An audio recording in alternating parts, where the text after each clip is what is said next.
Oke,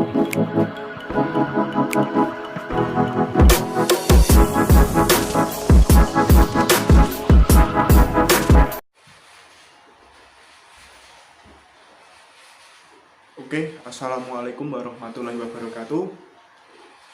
Terima kasih telah mampir ke channel kami, yaitu tentang video pendidikan. Saya Novan Pradana Sungkono dari MKS 3F NIM 240 IAIN Tulungagung. Video ini dibuat untuk memenuhi ujian ulangan tengah semester Makul Ekonomi Moneter.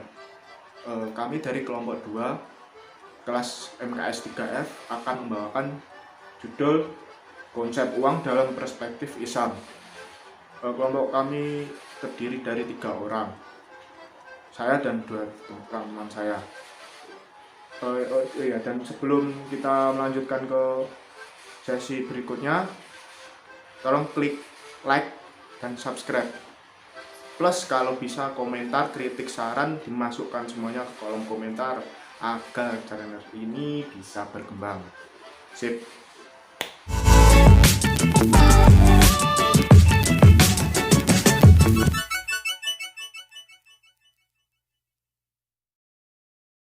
Assalamualaikum warahmatullahi wabarakatuh. Perkenalkan, nama saya Nadila Irma Elvira, NIM 12406193232. Saya akan menjelaskan mengenai definisi uang, sejarah uang, kriteria uang, dan fungsi uang. Yang pertama adalah definisi uang. Jadi, apa itu uang? Definisi secara umum menyatakan uang yaitu suatu alat tukar yang digunakan sebagai unit penghitung, alat penyimpan nilai atau daya beli, dan sebagai standar pembayaran yang tertangguhkan.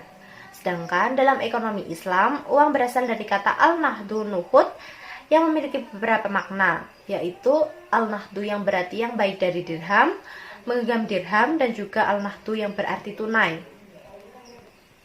Yang kedua adalah sejarah uang.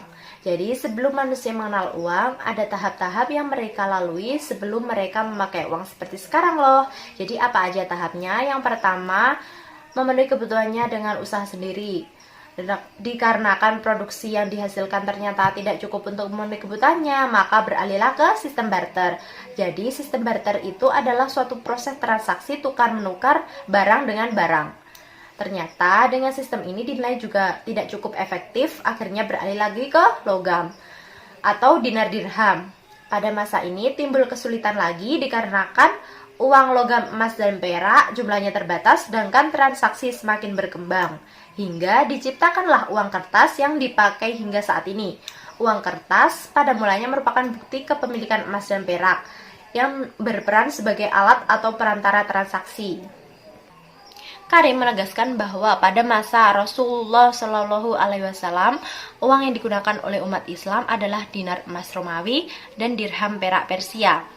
Sementara Khalifah Bani Umayyah yang bernama Abdul Malik bin Marwan adalah khalifah pertama yang mencetak dinar emas dan dirham perak dengan lambang Islami pada tahun 74 Hijriah untuk diberlakukan di negara Islam.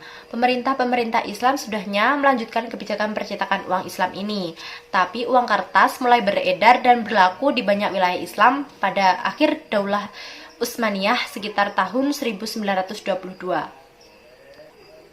Selanjutnya adalah kriteria uang. Ada 6 kriteria uang. Yang pertama, diterima dan diketahui. Yang kedua, memiliki nilai stabil. Dan yang ketiga, mencukupi kebutuhan dunia usaha atau perekonomian.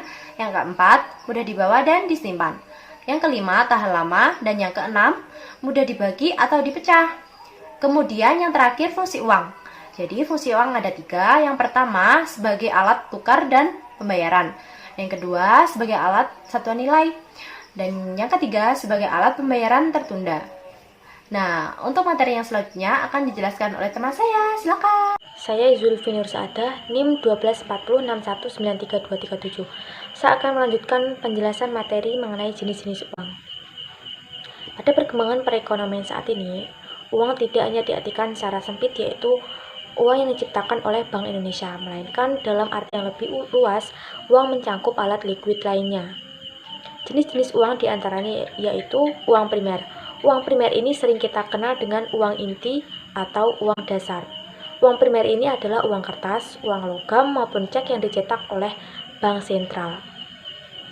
Dalam sistem moneter Indonesia, uang primer ini terdiri atas uang kartal, alat likuid bank umum berupa kas bank umum dan giro bank umum pada Bank Indonesia. Yang kedua yaitu full bodied money atau uang penuh.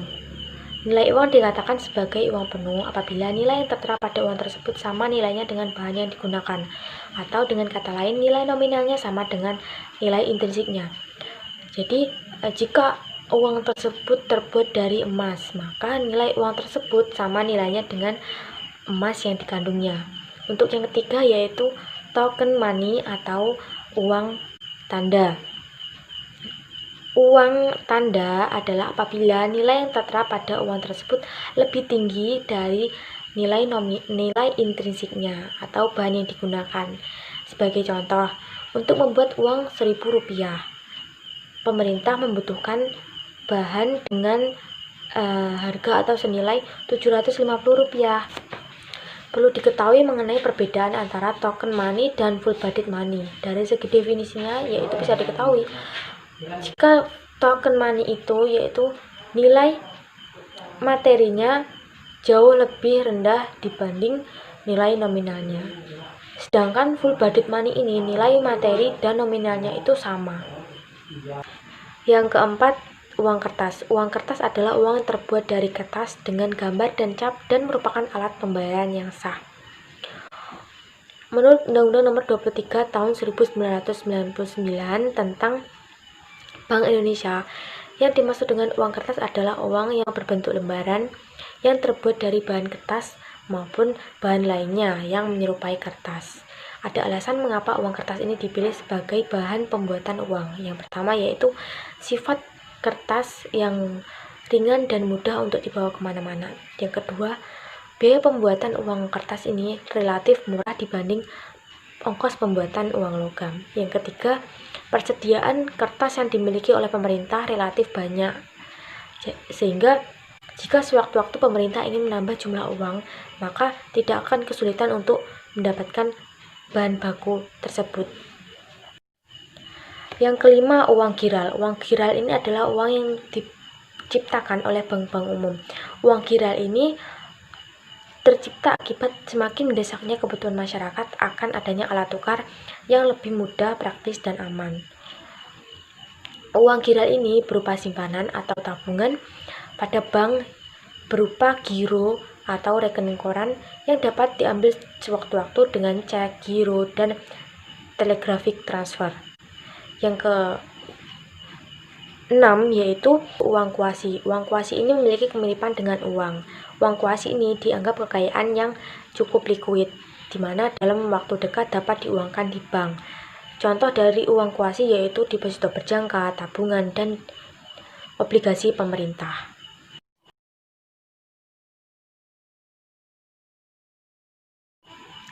Materi yang selanjutnya yaitu uang dalam konsep konvensional. Uang dalam konsep konvensional ini dianggap sebagai kapita yang bersifat stok konsep, yaitu semakin banyak uang yang dipegang, maka semakin besar pula pendapatan yang diperoleh.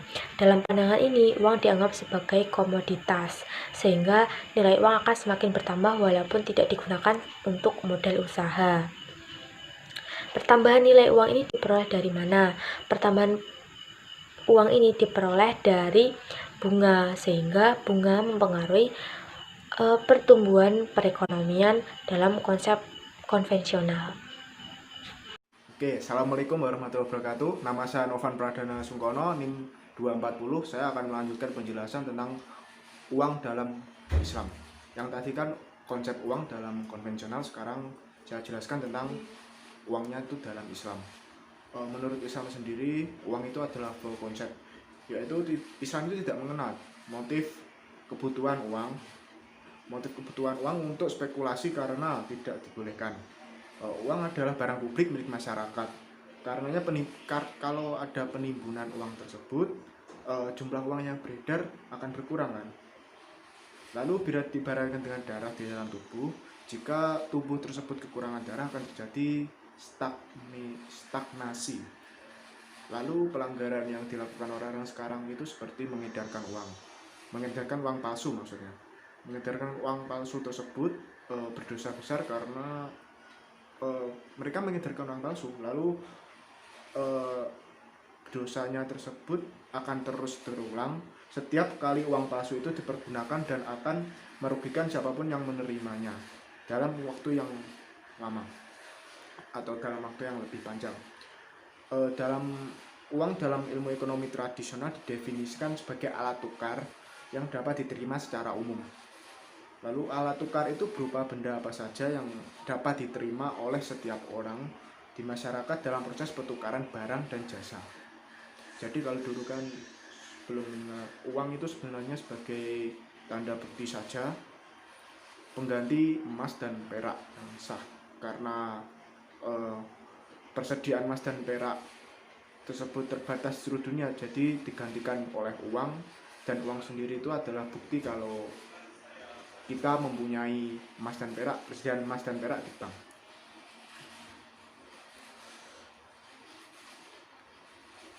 Lalu dalam ilmu ekonomi modern, uang didefinisikan sebagai sesuatu yang tersedia dan secara umum diterima sebagai alat pembayaran bagi pembelian barang-barang dan jasa-jasa serta kekayaan berharga lainnya, serta untuk pembayaran utang.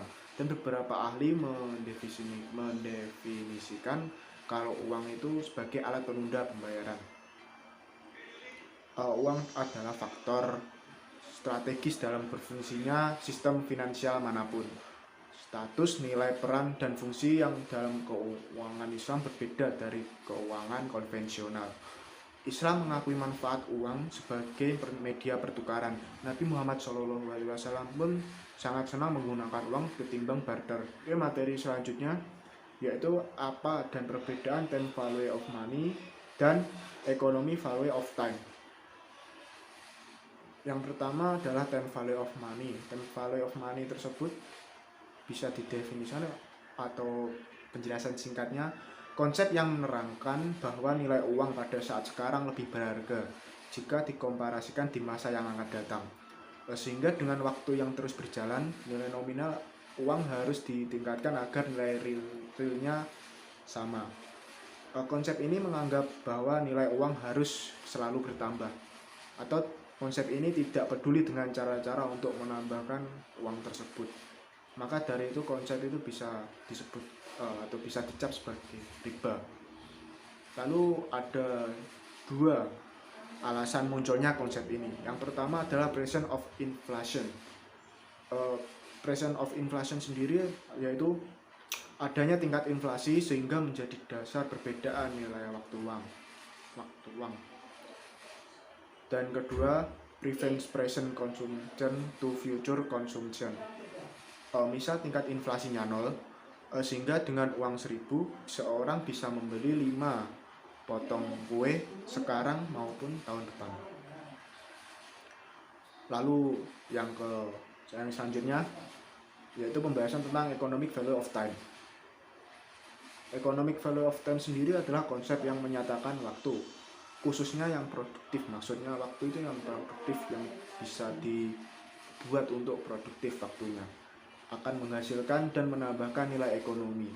Dengan konsep ini maka jika ingin menghasilkan dan menambahkan nilai ekonomi, kita harus memanfaatkan waktu sebaik mungkin dan seproduktif mungkin.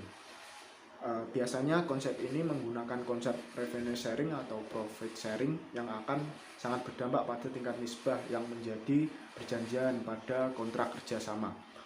Lalu konsep cost of fund dalam economic value of time menggunakan Islamic security market line dengan variabel risk free 0. Lalu bisa dilihat perbedaan antara time value of money dan economic value of time. Yang pertama mengenai konsep uangnya, time value of money sendiri dianggap sebagai komoditas, sedangkan economic value of time hanya alat tukar. Lalu dalam segi kontrak kerjasama, time value of money sendiri berdasarkan bunga, lalu economic value of time berdasarkan nisbah bagi hasil. Dan manajemen resiko.